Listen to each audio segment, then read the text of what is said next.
할렐루야! 오늘도 예배로 하루를 시작하시는 모든 성도님들을 주님의 이름으로 환영하고 축복합니다. 이 시간에 먼저 우리가 찬송가로 주님 앞에 나가겠습니다. 찬송가는 549장 내 주여 뜻대로 함께 찬송하시겠습니다.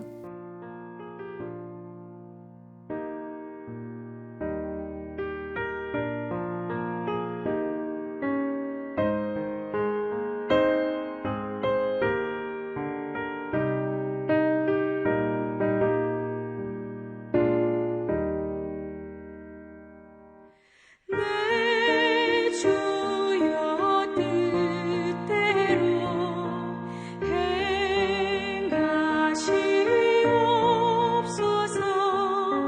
온 몸과 영혼을 다 주께 드리니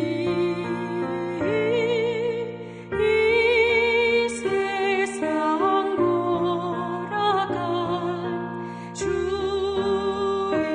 인도하시고 널 주관하셔서 뜻대로 하소서.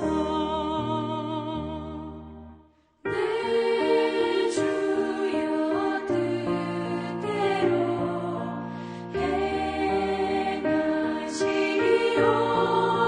행하시옵소서. 큰 근심 중에도 나 쉽게 마소서. 주님도 때로는 울기도 하셨네. 널 주관하셔서 뜻대로 하소서.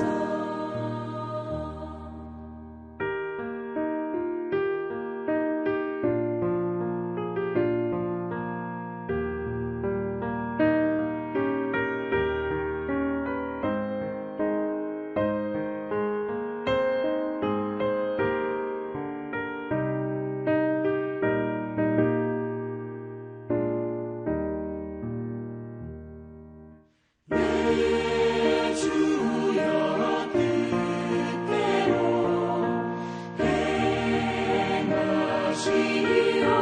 행하시옵소서. 내 모든 일들을 다 주께 맡기고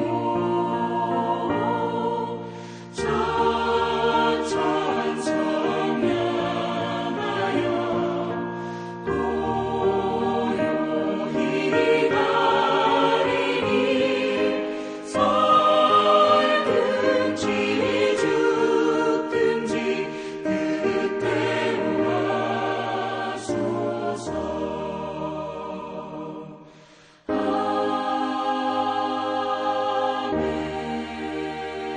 아멘. 기도하시겠습니다. 여호와 하나님 아버지 감사합니다. 오늘도 새벽 아침부터 우리에게 귀한 한날을 허락하여 주시고 호흡할 수 있는 생명을 허락하여 주시고 또 이렇게 귀한 시간에 주님께 예배 올려드리며 하루를 시작하게 해주신 것 너무나도 큰 감사를 드립니다. 하나님 이 시간 우리에게 주시는 귀하고 복된 이 새벽 만나를 함께 먹기를 소원합니다. 함께 예배 올려드리는 우리 모든 성도님들의 마음 가운데 위로와 쉼과 힘이 될 수 있는 그러한 이 예배 시간 되게 하시옵소서. 하나님과의 귀한 교제를 통하여서 온전히 주님을 섬기는 또한 오늘 한날이 될 수 있도록 우리와 함께하여 주시옵소서. 말씀과 찬양과 기도를 통해서 온전히 홀로 영광 받으시기를 소원하며 감사하며 거룩하신 우리 주 예수님 이름으로 기도합니다. 아멘. 이 시간 우리에게 주시는 하나님의 말씀 찾아보겠습니다. 말씀은 스가랴서 1장 7절부터 21절입니다. 제가 봉독해 올리겠습니다. 다리오 왕 제2년 11째 달 곧 스바돌 24일에 이또의 손자 베레기야의 아들 선지자 스가랴에게 여호와의 말씀이 임하니라. 내가 밤에 보니 한 사람이 붉은 말을 타고 골짜기 속 화석류 나무 사이에 섰고 그 뒤에는 붉은 말과 자줏빛 말과 백마가 있기로 내가 말하되 내 주여 이들이 무엇이니까 하니 내게 말하는 천사가 내게 이르되 이들이 무엇인지 내가 내게 보이리라 하니 화석류 나무 사이에 선자가 대답하여 이르되 이는 여호와께서 땅에 두루 다니라고 보내신 자들이니라. 그들이 화석류 나무 사이에 선 여호와의 천사에게 말하되 우리가 땅에 두루 다녀보니 온 땅이 평안하고 조용하도이다 하더라. 여호와의 천사가 대답하여 이르되 만군의 여호와여 여호와께서 언제까지 예루살렘과 유다 성읍들을 불쌍히 여기지 아니하시려 하나이까. 이를 노하신 지 70년이 되었나이다 하매 여호와께서 내게 말하는 천사에게 선한 말씀 위로하는 말씀으로 대답하시더라. 내게 말하는 천사가 내게 이르되 너는 외쳐 이르기를 만군의 여호와의 말씀에 내가 예루살렘을 위하여 시온을 위하여 크게 질투하며 아니란 여러 나라들 때문에 심히 진노하나니 나는 조금 노하였거늘 그들은 힘을 내어 고난을 더하였음이라. 그러므로 여호와가 이처럼 말하노라. 내가 불쌍히 여김으로 예루살렘에 돌아왔은즉 내 집이 그 가운데 건축되리니 예루살렘 위에 먹줄이 쳐지리라. 만군의 여호와의 말씀이니라.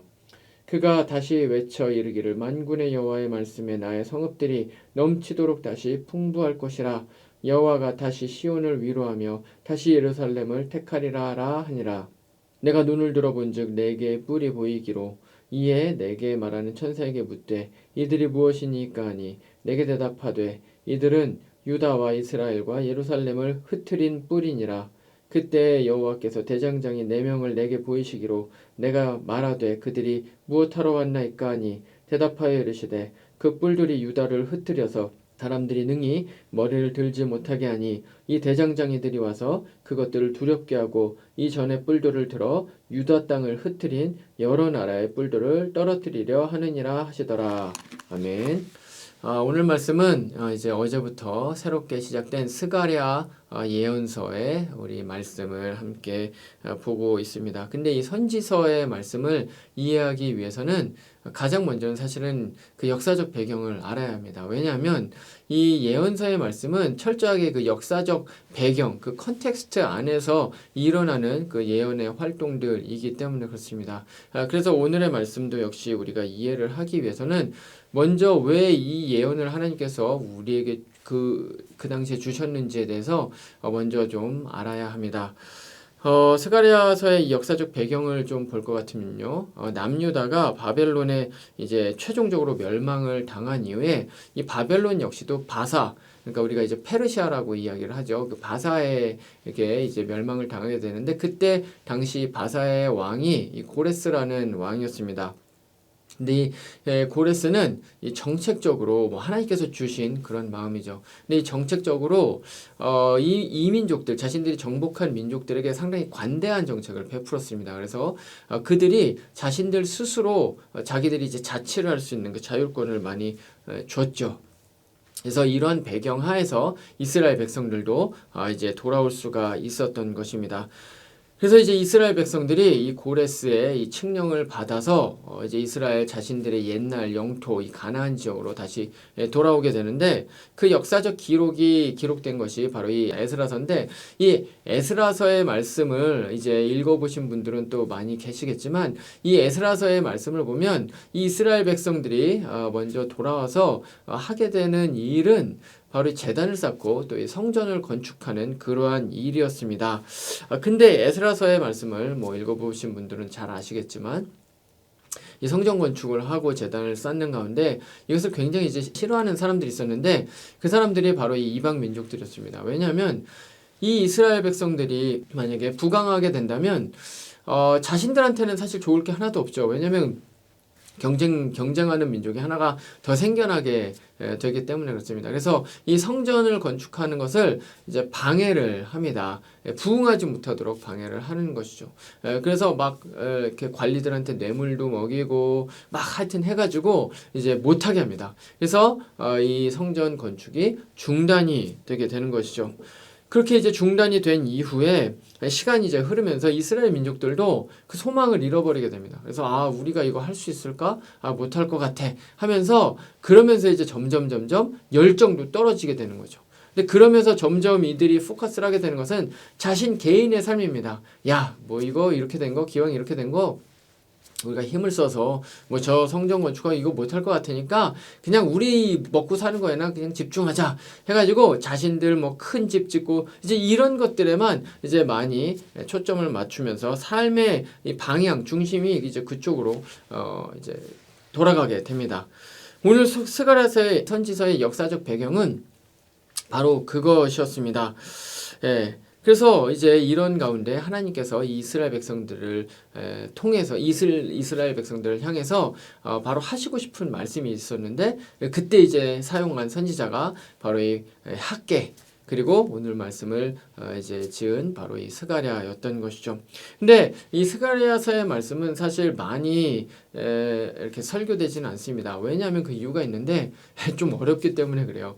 사실 스가랴서는 하나님께서 환상을 통해서 말씀을 많이 주십니다. 그래서 8가지 환상이 이제 오늘 말씀에서부터 이제 쭉 펼쳐지게 되는데 이 환상은 사실 해석하는 것이 쉽지는 않습니다. 까다롭습니다. 왜냐하면 그 당시에 있었던 그 역사적 배경에 대해서도 알아야 되고 그리고 그 당시에 있었던 그 유대 문헌의 그런 어떤 상징적인 표현들 그리고 그 당시에 그런 어떤 문학적 스타일들 이제 이런 것들을 이제 방대하게 사실은 알아야 됩니다. 그래서 환상을 이제 해석하는 게 쉽지는 않습니다. 하지만 그럼에도 불구하고 그것을 해석해 볼 가치가 있습니다. 왜냐하면 차근차근히 이것을 해석하게 될 때 그 환상을 통해서 하나님께서 아주 중요한 포인트들 메시지들을 우리에게 주시기 때문에 그렇죠.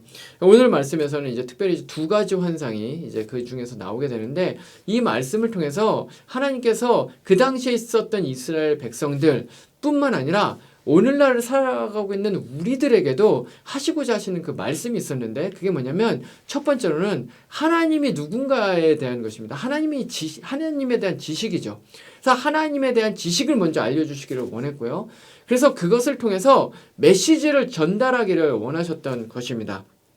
오늘날 우리에게도 역시 마찬가지라는 것이죠. 그렇기 때문에 우리는 오늘 이 2가지 환상을 통해서 2가지 메시지를 함께 한번 좀 나눠 보려고 합니다. 오늘 말씀 이 2가지 환상 중에 이제 첫 번째 환상을 통해서 하나님께서 우리에게 주시고자 하셨던 그 하나님에 대한 지식 첫 번째는 뭐냐면 하나님께서는 오늘날에도 여전히 일하시고 섭리하고 계시는 하나님이시라는 겁니다. 첫 번째 환상은 이제 7절부터 17절 말씀에 이제 기록이 되어 있는데요. 이 환상은 이렇습니다. 스가랴가 환상을 통해서 한 붉은 말을 보는데 그 붉은 말 위에 천사가 올라타 있었습니다. 그리고 그 뒤로 붉은 말, 자줏빛 말, 그리고 백마가 이렇게 쫙 이제 있는 것을 봅니다. 그래서 이제 스가랴가 다른 천사한테 이게 뭐냐고, 뭐 자기도 이해가 안 되니까 다른 천사한테 이게 도대체 무슨 광경이냐고 이제 이렇게 딱 물어보죠. 그랬더니 그 천사가 이야기를 하기를 하나님께서 이 말들, 그 뒤에 있었던 말들, 붉은 말, 자줏빛 말, 그리고 백마를 이 땅 온 곳에 모두 다 이제 보내서 이제 정탐을 하고 오라고 이제 그렇게 시켰다라는 것입니다. 그래서 두루 다녔다가 이제 그것을 보고 이제 와서 지금 한마디로 그걸 보고하는 이제 그러한 상황이라는 것입니다.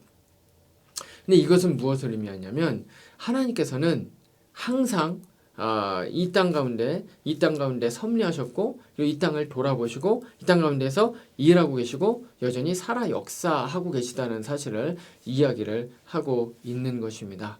하나님의 일인 하나님께서는 일을 끊임없이 계속해서 하고 계신다는 것이죠. 이거는 그 당시에 있었던 이스라엘 백성들에게는 아주 굉장히 중요한 메시지였습니다. 왜냐하면 당시 상황 때문에 그러는데요. 이 당시 상황을 보면 이 바벨론에 의해서 유다가 멸망을 당했지 않습니까? 그런데 사실은 이 사건은 이 이스라엘 백성들에게 있어서는 굉장히 충격적인 사건이었습니다. 왜냐하면 이 이스라엘 민족들은 자신들은 결코 멸망당하지 않을 것이라고 생각을 했기 때문에 그렇습니다. 사실 이제 바벨론이 멸망을 당할 때쯤 가장 그때쯤 이제 예언 사역을 했었던 사람이 이제 예레미야인데 이 예레미야서를 봐도 많은 거짓 선지자들이 야 우리는 멸망당하지 않을 거야 이렇게 막 확신 있게 막 선포를 합니다. 아무리 저 바벨론이 강력해도 우리는 멸망당하지 않을 거야. 뭐 이제 이런 식으로 이제 이야기를 하고 다녔었던 것이죠. 그렇기 때문에 이 유대인들은 우리는 맞아 멸망당하지 않을 거야. 우리는 선민이잖아. 하나님께서 우리를 선택하셨잖아. 우리는 절대 멸망당하지 않아. 하나님께서 이제 이렇게 하실 거라고 그들은 확신을 하고 있었던 거죠. 근데 자신들의 그 강력했었던 확신과는 다르게 이스라엘은 남유다는 멸망을 당하게 되었습니다. 예루살렘이 완전히 멸망을 당하고 자신들이 그토록 대단하게 여겼었던 바로 그 성전이 완전히 무너져 내리는 것을 자신의 두 눈으로 톡톡히 보았습니다. 그리고 자신들은 바벨론으로 이제 포로로 끌려가고 많은 사람들이 죽임을 당하는 것을 바로 봤던 것이죠. 그래서 이 비참한 사건을 경험을 하면서 이 이스라엘 민족들이 가지게 된 그런 어떤 질문이 있습니다. 그 질문은 이것입니다. 하나님께서 정말 살아계시냐는 겁니다. 하나님께서 우리에게 언약을 주셨는데 그 언약이 파기됐냐는 것입니다. 그것이 다 끝났냐는 것입니다. 하나님께서 분명히 우리를 지키시겠다고 말씀을 하셨는데 도대체 그 하나님이 어디 계시고 하나님이 정말로 일하시고 계시냐, 이제 이거에 대한 그런 어떤 울분을 토하면서 의문을 이제 질문을 던졌었던 것이죠. 그런데 오늘의 말씀에 나와 있는 이 첫 번째 환상이 바로 그것에 대한 답을 주는 것이었습니다. 이스라엘 백성들이 느끼든 느끼지 못하든 그것과는 상관없이, 그들이 인정을 하든 인정을 하지 않든 그것과는 상관이 없이, 어떤 상황과는 상관이 없이 하나님께서는 여전히 살아 역사하시고 일하시는 분이시라는 것이죠. 그분의 일은 절대로 중단된 적이 없고 하나님께서는 계속해서 이 땅 가운데서 일을 하고 계셨다라는 것입니다. 이거는 오늘날을 살아가고 있는 우리에게도 아주 중요한 메시지를 던져줍니다. 오늘날 이 세상을 바라보면요, 하나님의 역사하심이 느껴지지 않을 때가 너무나도 많이 있습니다. 세상의 죄악, 범죄는 갈수록 늘어납니다. 갈수록 죄악의 구렁텅이로 빠지는 것처럼 생각이 드는 것이 바로 이 세상이라는 것이죠. 교회의 미래를 봐도 사실은 암담하기만 합니다.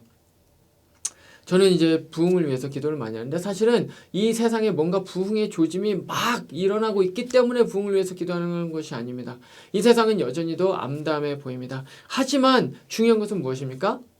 하나님께서는 일하고 계시다는 것이죠.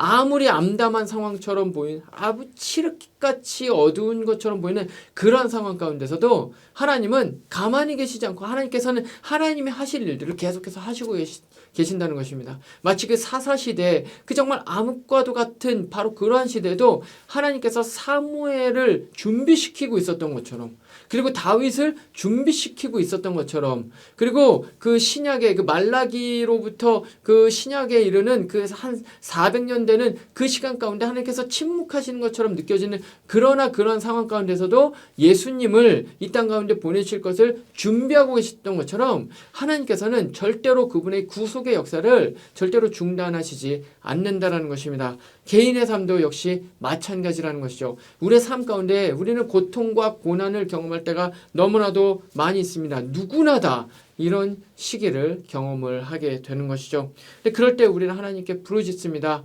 막 힘겹게 부르짖습니다. 눈물을 흘리면서 부르짖습니다. 근데 하나님의 음성이 들리지가 않습니다. 하나님께서 무슨 일을 하고 계신지 잘 모르겠습니다. 인생은 점점 더 나락으로 빠지는 것 같은데 한 걸음만 더 가면, 이제 조금만 더 지나면 낭떠러지에 떨어질 것 같은데, 그러한 상황 가운데 우리는 하나님께 이제 부르짖게 되는 것이죠. 하나님, 정말 살아계십니까? 하나님, 내가 하나님의 백성이라면서요, 내가 하나님의 자녀라면서요, 어떻게 나를 이렇게까지 가만히 두실 수가 있습니까? 하나님, 너무하십니다. 하나님, 도대체 뭐 하고 계십니까? 항의하고 그렇게 원망할 때가 있다는 것이죠. 하지만 그럴 때라도 기억하시길 바랍니다. 하나님께서는 과거에나 지금이나 앞으로도 영원히 그분의 일을 중단하시지 않습니다. 하나님은 구속의 역사를 아무리 칠흑같이 어두운 밤일지라도 그분의 역사를 결코 멈추지 않으시는 분이십니다. 하나님은 졸지도 않고 주무시지도 않으시는 분이십니다. 하나님은 구원의 역사를 멈출 수밖에 없는 그런 힘이 떨어지는 그러한 분이 아니십니다. 하나님께서는 그분의 일을 여전히 하고 계시고, 나의 삶에서도 역시 마찬가지로 나의 삶을 지금까지도 인도하셨고 지금도 인도하고 계시고 앞으로도 인도하시는 분이십니다. 하나님께서는 결코 그분의 자녀를 그와 같이 내버려 두지 않으시는 분이시라는 것이죠. 그분은 자애로우신 하나님이시고 그렇기 때문에 지금까지 인도하셨고 지금도 인도하고 계시고 앞으로도 인도하신다는 것입니다. 그것이 바로 그분께서 우리에게, 그분의 자녀인 우리에게 주신 언약이고 약속이라는 것입니다. 하지만 다만 느껴지지 않을 때가 있다는 것이죠. 여러 가지 이유로 느껴지지 않을 때가 있다는 것입니다. 마치 하나님께서 안 보이는 없는 것처럼 그렇게 느껴지지 않는 그러한 시기가 있다는 것이죠. 하지만 그럼에도 불구하고 우리의 삶 가운데 이 세상의 역사 가운데 하나님께서는 여전히 역사하고 계시는 분이시라는 사실을 잊지 마시길 바랍니다. 이것이 바로 오늘 말씀 첫 번째 환상을 통해서 우리에게 주시고자 하는 바로 그 교훈, 하나님께서 하나님의 일은 멈추지 않는다는 것입니다. 그런가 하면 이제 두 번째 하나님께서 우리에게 알려주시고자 하시는 그 하나님에 대한 지식은 하나님께서는 우주의 주권자이자 통치자라는 사실입니다. 오늘 말씀에서 이제 두 번째 환상은 18절부터 21절까지의 말씀에 기록이 되어 있는데요. 이 환상에서는 이 스가랴가 이 네 개의 뿔을 보게 됩니다. 그래서 이 네 개의 뿔이 무엇을 의미합니까? 뭡니까? 라고 이제 물어봤더니 그 옆에 있던 천사가 이 네 개의 뿔은 이스라엘과 예루살렘을 멸망시킨 그런 것들, 그런 것이다. 이제 이렇게 이야기를 합니다. 근데 이 뿔이라는 것은 성경에 자주 등장을 하는데 이 뿔은 어떤 권세를 이야기를 합니다. 근데 이제 이스라엘과 예루살렘을 이제 멸망시킨 그 흩어버린 그런 뿔이니까 이게 무엇을 의미하겠습니까? 바로 바벨론을 이야기를 하는 것이죠. 그런데 그러는 순간에 4명의 대장장이가 또 이제 옵니다. 그래서 이 대장장이들은 뭐하러 왔습니까? 라고 이야기를 했더니 이 대장장이들은 이 뿔을 뽑아버리러 왔다고 그렇게 이야기를 합니다. 그래서 말씀드렸던 것처럼 뿔은 이 바벨론인데 바벨론을 뽑아버리겠다는 거죠. 무엇입니까? 바벨론을 무너뜨리겠다는 것입니다.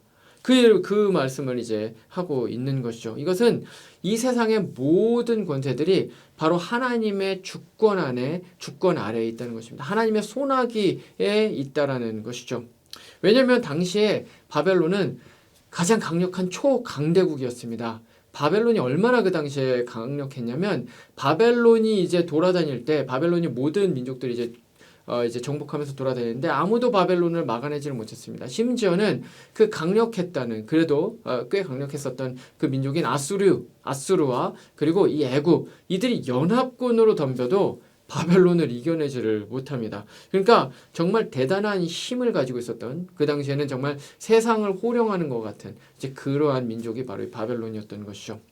근데 중요한 건 이겁니다. 바벨론이 그렇게 아무리 강력해 보여도 그래서 세상에 모두 다 이길 것처럼 이제 그렇게 이야기를 하고 있고 심지어는 이스라엘 민족도 이스라엘 민족도 멸망시켜 버렸음에도 불구하고 하나님 앞에서 이 바벨론은 먼지만도 못한 존재라는 것이죠.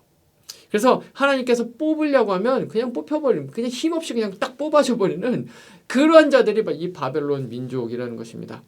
그리고 하나님께서는 그것을 뽑아버리기로 작정을 하셨다는 것입니다. 그리고 이것은 실제로 역사 속에서 일어나게 되는 것이죠. 말씀드렸던 것처럼 페르시아, 바사에 의해서 바벨론이 멸망을 당하게 되는 것입니다. 이것은 무엇을 의미합니까? 하나님의 주권, 하나님, 만왕의 왕이시며 만주해 주신 그 하나님께서 이 모든 세상을 다 통치하고 계신다라는 것입니다. 그렇기 때문에 이 세상에서 일어나고 있는 그런 어떤 대단한 그런 어떤 힘과 권력, 그 어떤 것, 그 악한 권세, 그 어떤 것들도 하나님 앞에서는 먼지만도 못한 그러한 것들이라는 것이죠. 근데 이것은 우리의 삶에서도 역시 마찬가지입니다. 오늘날 이 세상에서 그리고 우리의 삶 가운데서 강력한 힘을 발휘하는 것처럼 느껴지는 것들이 굉장히 많이 있습니다. 그것은 우리의 삶 가운데서 어떤 권위를 가진 그러한 어떤 사람일 수도 있고요. 어떤 물질일 수도 있을 것입니다. 아니면 어떤 이념, 사상일 수도 있을 것입니다. 그럼 그 앞에 서면 우리는 주눅이 들게 되어 있습니다. 공포감에 휩싸일수록 두렵게 됩니다. 저게 나를 어떻게 하지 않을까? 내가 저것 때문에 정말로 막 힘들어지진 않을까? 그래서 그것 앞에서 막 머리를 조아리고 막 그것을 숭배하는 그런 일들이 일어나게 된다는 것이죠. 하지만 오늘의 말씀, 이 두 번째 환상을 통해서 우리에게 주시는 말씀은 무엇입니까? 주눅들 필요 없다는 것입니다.